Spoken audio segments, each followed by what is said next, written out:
Hi there everyone. For today's video, we're going to be looking at Epicurus's letter to Menocius.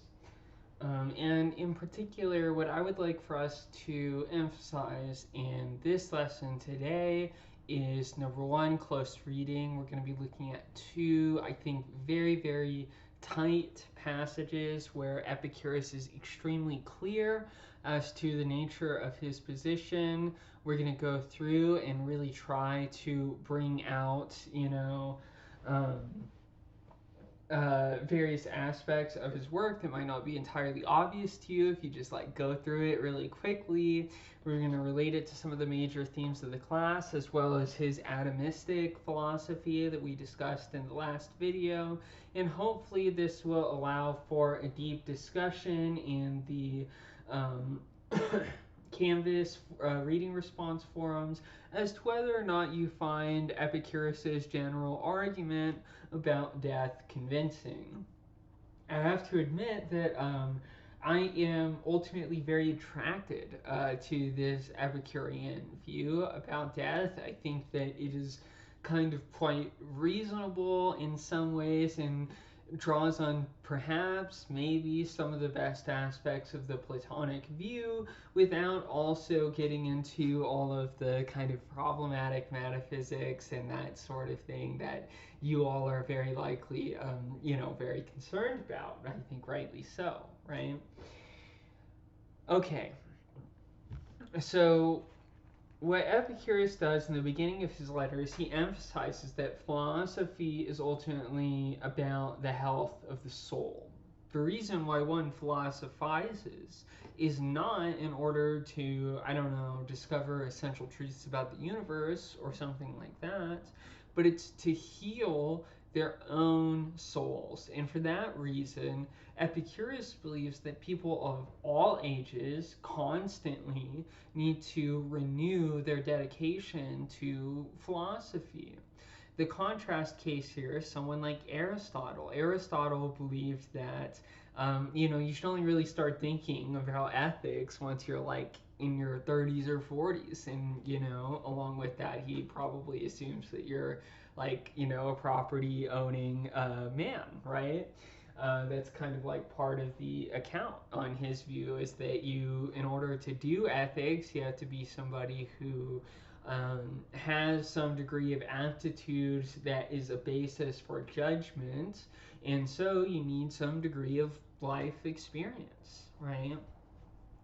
Whereas Epicurus, the point is not to say something authoritative or something like that, but it's to, in a way, kind of reflect on and thereby tranquilize some of the worst fears, anxieties, superstitions, etc., that cloud our thinking in our lives, right? And so philosophy, on Epicurus's view, is a reflective enterprise, right? Obviously, you're doing the philosopher thing where you're sitting down and you're thinking, right? That's a kind of reflection, and undoubtedly so.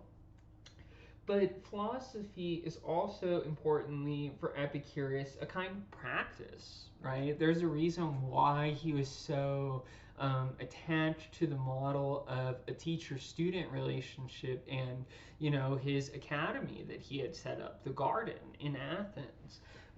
He believed that it was through this sort of spiritual mentorship and practice that you ended up healing your soul, and not necessarily just through, as we do now in philosophy departments, where you just kind of go through and you read various philosophers and you learn how to recite what they say, and that's sort of a lot of what you do, right? It's theoretical in nature, right? You're reproducing it for an authority so that they can say, okay, yeah, you know this really good. But the purpose of the academies and so on is not like how university is set up now. Universities today are set up for, accreditation purposes, for being sites of cultural capital, right? So, like, you get ready, oh, they went to Harvard, they went to Yale, right? They went to MIT, and it's supposed to signal a certain degree of attractiveness and distinction, right? And so then it's natural for that model of education to be a lot about spitting out information, right? Demonstrate your competence with this thing so that we can, be justified in giving you that kind of, accreditation status or whatever, right? And this is kind of like the natural way that we have been induced to think about education. But for an ancient Greek, education is nothing like that, right?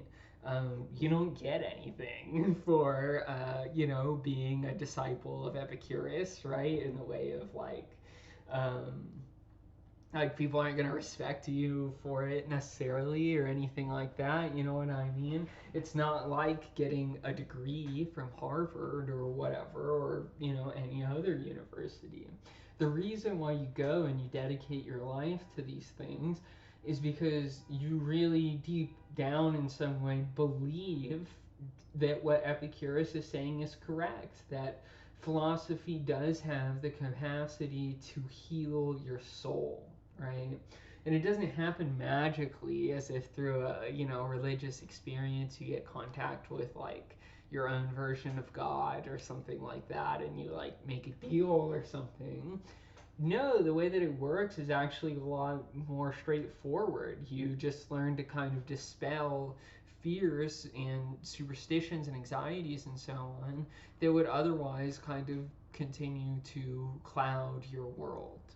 And so Epicurus's letter to Monosius is really, in particular, focused on the fear of death. Right? Epicurus says, most people think of death as the worst thing that can happen to you, right? And I think that that's quite reasonable. Starting point, most people do think that death is one of the worst things that can happen to you, and seek to avoid it at any and all costs, right? But Epicurus says if you do philosophy correctly, if you engage in this reflective enterprise, then what you will discover is that this thing that caused you so much anxiety and so on could never, even theoretically, come to cause you pain or suffering or anything of that nature, right? It can't actually, in his view, come into contact with you at all. And so the aim then is not some sort of mystical experience or something like that, but you're training yourself to keep in mind certain fundamental truths about the universe. And this is how it's related to that ascesis theme that is running throughout our class, right? That philosophy is not only about like producing really good books or, something like that, but it's a practice. And as a sort of spiritual practice, it's oriented towards the health of your soul. And so that requires not just like knowing things, but engaging in certain kinds of spiritual exercises, right? So let's go over some of these exercises simply through what Epicurus is saying.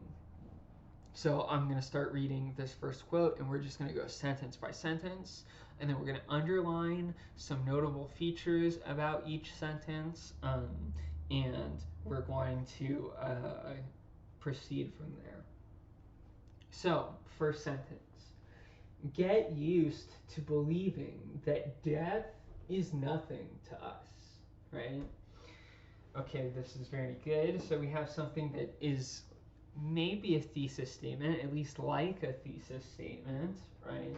Which is this claim that death is nothing to us, right?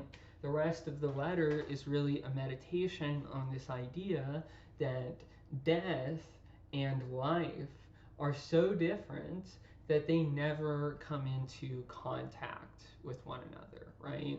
And you never experience your own death.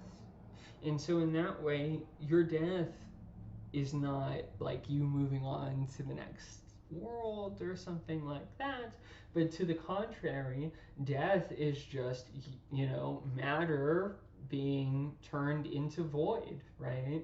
It's a case where something kind of touches or meets or becomes nothing, right? That's going to take a little bit of reflective activity to try to figure out what exactly that means, but we have a good starting point. Death is nothing to us. We have no reason to fear death.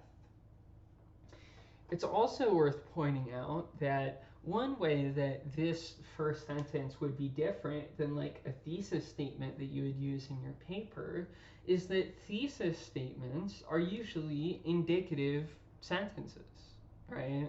Um, in this paper, I argue that Epicurus is wrong to maintain that death is nothing to us, right? You're giving a description of something that you're arguing to be a fact, right? What's different about Epicurus' sentence is it's an imperative, right? It begins with a verb.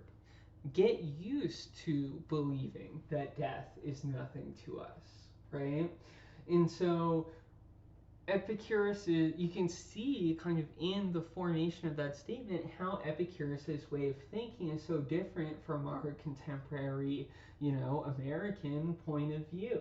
He doesn't say, in this paper I argue that, or, I maintain it to be true that death is nothing to us, or something like that. No, he actually signals through the use of the imperative that like this is a spiritual practice. This is an ascesis. This is a practice that you have to continue to uphold. Get used to believing that death is nothing to us. So that's another important aspect of the sentence that, is one relevant difference between how ancient Greeks, produce sentences and think about what philosophy is meant to be doing from our own ordinary 21st century perspective. Okay, so we have something that's like a thesis statement. I say it's like a thesis statement and not fully a thesis statement, in part because this claim that death is nothing to us, that seems like the same as what Socrates was saying in the Phaedo, or what Plato was saying in the Republic, or something like that, right? Lots of ancient philosophy is a meditation on death. Socrates described philosophy itself as a preparation for death, and so that doesn't necessarily all on its own mark out the Epicurean picture from other ancient Greek attitudes towards death. But that's going to happen in the next few sentences. The next sentence, for all good and bad consists in sense experience, right? So let's do purple here. Let's put it in parentheses. The reason why I want to put the whole sentence in parentheses here is because we want to say this is a statement in some way of what we described in the previous video as Epicurus's empiricism, right? All good and bad consists in sense experience. Sense experience provides the foundation, the most fundamental kinds of knowledge that we can have. And so, because Epicurus maintains this empiricist point of view, which emphasizes the importance of sense experience, he's going to consider good and bad to be pleasure and pain. And that makes his view a hedonistic view, where he thinks the ultimate good consists in pleasure in the absence of pain. importantly, I want to take a moment to reflect on that, because hedonism in our own culture, right, is used as a pejorative word, right? You say someone is a hedonist whenever you're saying that they're reckless and they only care about like partying and drugs and getting drunk and, you know, things like that, right? Things that provide some sort of like initial short-term satisfaction, but in the long run produce, you know, more problems than satisfaction or anything like that. The reason why we have this association is because Christian thinkers in the, you know, Western European tradition frequently characterized Epicurus in this way, because they thought he was godless, right? He says that all that exists is matter and void, right? And so for him, for them, he is an atheist, right? And they're trying to show the harms of atheism, and so they portray hedonism in that way. But if you read, we don't see it so much in this passage, but later throughout the letter to Minosius, Epicurus is quite clear that that's not his image of the good life. Epicurus actually thinks that pains are more harmful than pleasures are. And so a lot of the times you're better off, in his view, not drinking, even though it would be extremely enjoyable, because later you have to deal with the hangover, right? And so too for various other luxuries, right? They might cause some degree of short-term satisfaction, but that satisfaction is transitory, right? You might be really happy because you like got a lot of cheese, right? And the cheese is really yummy, but eventually it runs out, right? It can't prove ultimately satisfying in that way.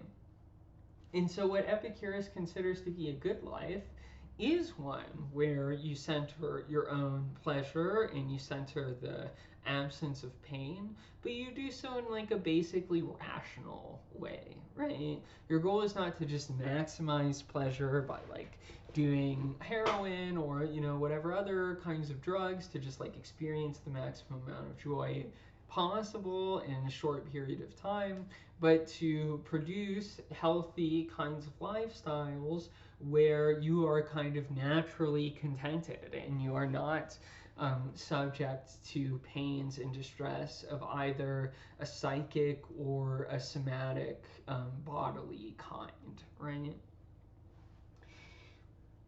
And so Epicurus thinks pleasures are good and he thinks that pains are bad, but it's possible for things that are pleasurable, like drinking, alcohol, or something like that, to produce more pain and dissatisfaction in some. And that's kind of what he thinks about most sort of like partying atmospheres, is that they play the role of kind of clouding your soul with these bodily desires that you can't be certain that you can really satisfy at any point. Whereas if you treat yourself, if you kind of just feel that like you're lucky to be alive, right, then you're likely to be satisfied with much less. We can harbor some doubts about that view, but that's sort of Epicurus's general perspective. And so here is where, in this next sentence, is where we get really Epicurus distinguishing his own view from a Platonic view, right? We said earlier that this sort of maroonish hue part of the sentence was like a thesis statement, but it wasn't really enough because it didn't really distinguish his view from the Platonic view well in these dark blue brackets. Here is where he distinguishes his own view from the Platonic view, or even the Socratic view, as we'll see. So he says, hence, a correct knowledge of the fact that death is nothing to us makes the mortality of life a matter of contentment. Let's maybe consider underlining that, right? A matter of contentment. Not by adding a limitless time to life, but by removing the longing for immortality. I think that that's a very, very powerful sentence, right?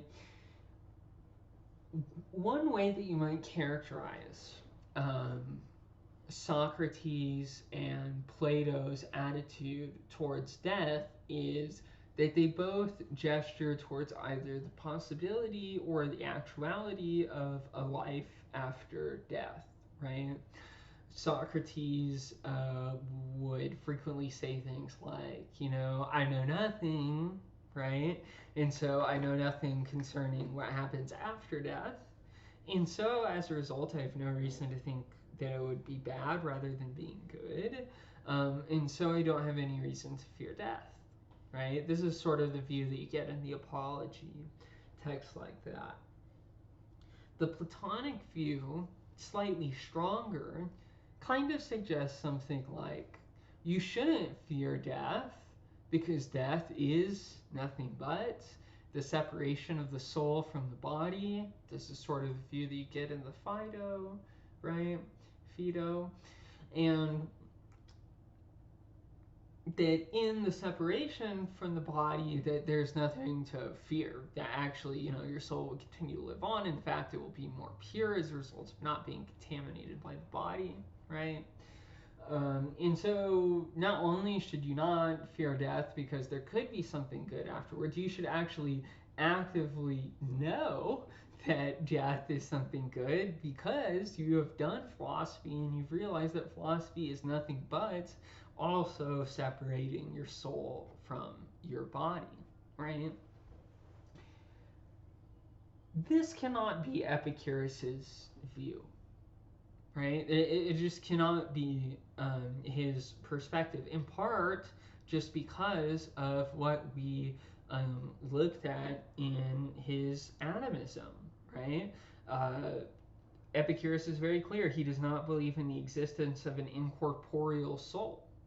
There's no non-bodily stuff, if there was some, and he even says, even if the soul were incorporeal, then it would have no effect on the universe, right? The universe is made of stuff, it's made of atoms. If the soul had no interaction with that, it would have no relation to the world, right? And so Epicurus believes that the soul is like the life of your body, right? Suke, the word that from which we get like psyche, psychical, right? All of this minded stuff. Minded language really kind of referred to the soul, and Epicurus thought of the soul in a kind of material way. That it was like a certain combination or constitution of atoms for a brief period of time. And, like all configurations of atoms, it eventually gets destroyed. It eventually fades away in some way, right? And so as a result, Epicurus continues to think that there's a soul. There's something that's conscious. There's something that sees, right? He just thinks it's like a very special kind of matter, right? But even this configuration of matter cannot last forever, right? All of the configurations of matter in everyday items, those are all changeable, right? And so a correct knowledge of the fact that death is nothing to us doesn't make us long for immortality or an incorporeal soul in the way that we saw in Plato and in Socrates, but as he says, makes the mortality of life a matter of contentment, right? And so our attitude towards death is not death is good or death is okay because it's the freeing of our soul from our body. What could that even mean, right? From Epicurus's point of view, there is nothing like that, right? The soul just is, a kind of part of the body, right? It's a function of the body in the same way that we might now think that the mind is a function of the brain. And so if you really think that death is nothing and you understand this fact, according to Epicurus, then it can't be in this Platonic vein of the idea of an immortal soul that communes with the forms and so on. It has to be the fact that your life here and now, right this minute, not after you die, but this moment, is itself, provides content and satisfaction, right? And the idea here is that death, the most frightening of bad things, is nothing to us, since when we exist, death is not yet present. And when death is present, we do not exist. As in, Epicurus's atomism, right? There's matter and void, bodies and void. When you're alive, you have a certain kind of composition of a body, and when you die, you don't. There's no moment of experiencing death. There's no moment where life meets death. There is no life after death. And since the end of our own life is something that is both inevitable and something that we, cannot control, cannot prevent, what we should be directed towards is not, this pain or dissatisfaction at not being able to do all the things that we want to do because we have to die, but instead amazement and wonder and pleasure at the simple fact that we are allowed to exist in the world, that this composition of atoms formed in such a way that we could be here now and feel the unique sensation of pleasure that accompanies the things that matter to us most, right? And so Epicureanism proposes ascesis as a kind of spiritual practice, insofar as its purpose is to direct the soul towards health as a way, as opposed to towards sickness, towards worry, anxiety, dissatisfaction, and so on. And so that's Epicurus's attitude towards death. We did a close reading of some very short passages, and so we definitely did not cover everything of interest in the letter. Nevertheless, I don't want to do any more video content for this week. It's already quite a lot. So thank you so much for getting through it, and I hope you have a great week.